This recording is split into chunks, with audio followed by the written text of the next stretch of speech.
Bonjour, je vous propose cette petite vidéo pour avoir un aperçu de ce qu'on peut faire avec le logiciel Rastop, qui est un logiciel qui permet de visualiser des molécules en 3 dimensions. Ce logiciel est utilisé en sciences de la vie et de la Terre, en général au niveau lycée. Dans un premier temps, il suffit d'ouvrir pour récupérer des molécules.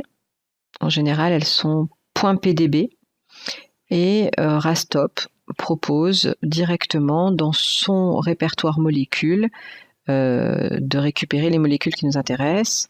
Chaque enseignant va prendre des molécules à partir d'un site qui s'appelle Librairie de molécules et installer donc dans ce répertoire molécules toutes les molécules dont il a envie de faire travailler ses élèves.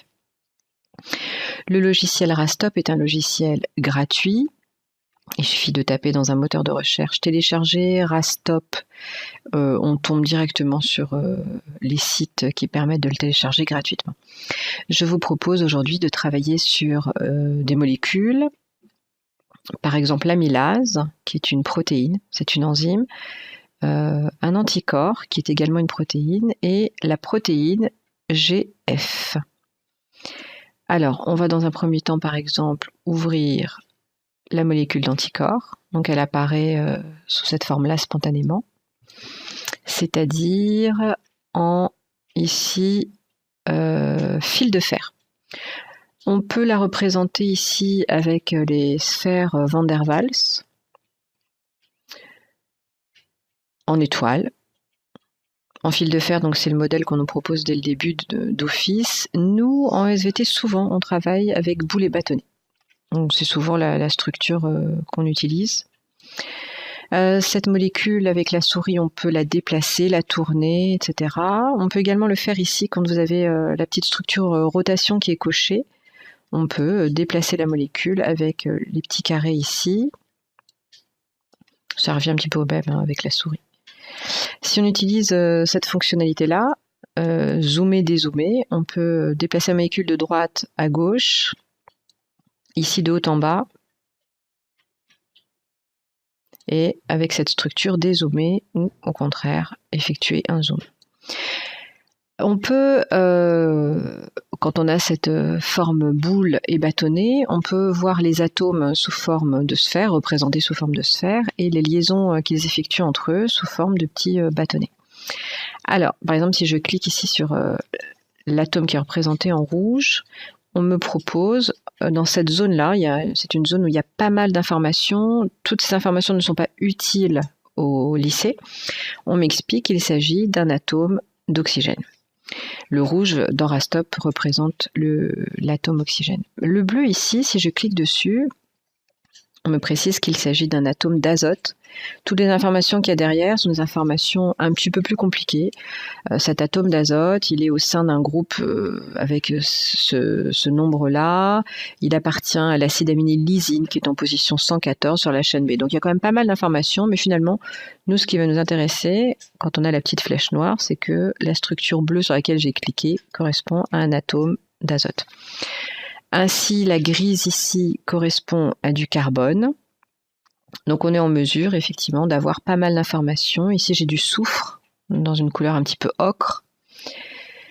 Donc finalement, on se rend compte que cette molécule, cet anticorps, c'est une protéine, est constituée de carbone, d'hydrogène, d'azote. On peut maintenant essayer de repérer d'autres choses sur cette molécule, notamment se poser la question en allant ici dans l'onglet Atomes, coloré par, s'il a une ou plusieurs chaînes. Et effectivement, on s'aperçoit qu'il y a plusieurs couleurs, et donc on voit une couleur bleue et une couleur verte, donc il y a plusieurs chaînes. On peut maintenant s'intéresser à sa composition. On va ici choisir au niveau de l'onglet éléments. Ces premières structures qui apparaissent correspondent à des atomes, carbone, hydrogène, oxygène, etc. Là, on a des structures un petit peu plus compliquées. Le PO4, par exemple, c'est un atome de phosphore et 4 atomes d'oxygène. Les structures qui viennent en dessous correspondent au groupe des acides nucléiques. On a l'adénine, la cytosine, etc. Donc, dans cet exemple-là, on n'utilisera pas ce groupe-là. En revanche, le dernier groupe, ici, correspond aux acides aminés qui sont en lien avec les protéines. Donc, par exemple, on peut se poser la question, est-ce que cette protéine, en l'occurrence cet anticorps, est-ce qu'il possède, par exemple, l'acide aminé proline? Donc, on va cliquer sur proline, on va ici le sélectionner. Puis on va le mettre avec une couleur un petit peu différente. Pour cela, on utilise la palette ici de couleurs. Elle apparaît ici. Et on va se proposer de le colorier, par exemple, en parme. Effectivement, on se rend compte qu'on a bien des acides aminés prolines. Et ils sont aux positions indiquées par la couleur parme. Après, on peut les compter, on peut essayer de voir où ils sont positionnés dans cette chaîne. Donc, par exemple, celui-ci, cette proline, elle est en position 8 dans la chaîne A, la chaîne bleue. Celle-là, elle est en position 148 dans la chaîne B, etc. Alors, on a la possibilité aussi de mettre des molécules les unes à côté des autres pour pouvoir les comparer. Ici, on nous propose de travailler sur des protéines. Donc, je vais essayer d'ouvrir une autre protéine. Donc là, on a ouvert ici l'anticorps 3.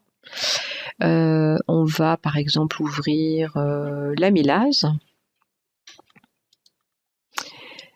Et on va la mettre en boulet bâtonné.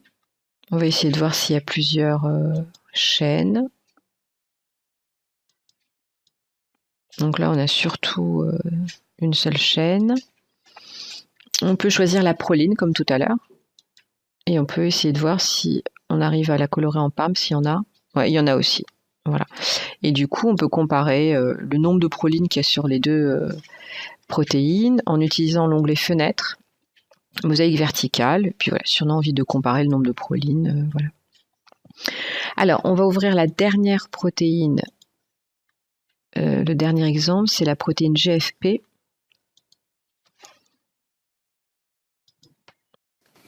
On va les positionner toutes les trois. Voilà. Donc, est-ce qu'il y a plusieurs chaînes? Non, il n'y a pas plusieurs chaînes, il n'y en a qu'une. Est-ce qu'il y a des prolines? On va voir. Oui, il y en a également. Voilà. Donc, c'est les principales fonctions qu'on utilise dans le logiciel Rastop. Donc, je vais un petit peu les résumer.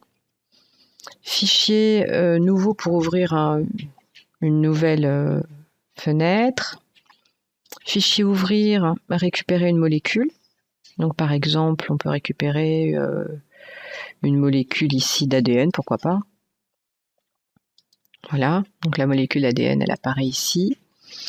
Ensuite, on peut vérifier s'il y a des chaînes dans dans atomes, excusez-moi, colorés par chaîne. On peut utiliser, alors attention, ce sera que on a sélectionné les prolines, hein. On peut utiliser par exemple des représentations avec les forces de Van der Waals, donc les prolines vont être représentées en Van der Waals.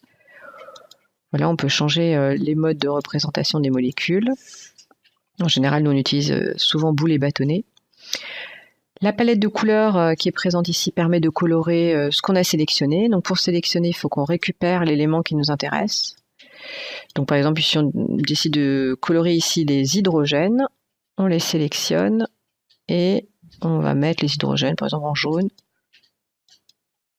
Oh, là, ils n'ont pas représenté les hydrogènes, ou j'ai mal cliqué peut-être. Alors, on va sélectionner des oxygènes. Voilà, donc les oxygènes ici ont été colorés en rose foncé.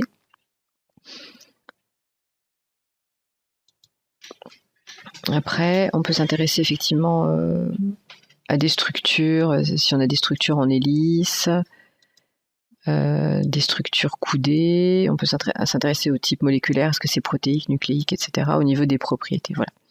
C'est en gros ce qu'on utilise niveau lycée avec le logiciel Rastop. Merci, j'espère que cette vidéo vous sera utile pour votre prise en main du logiciel Rastop.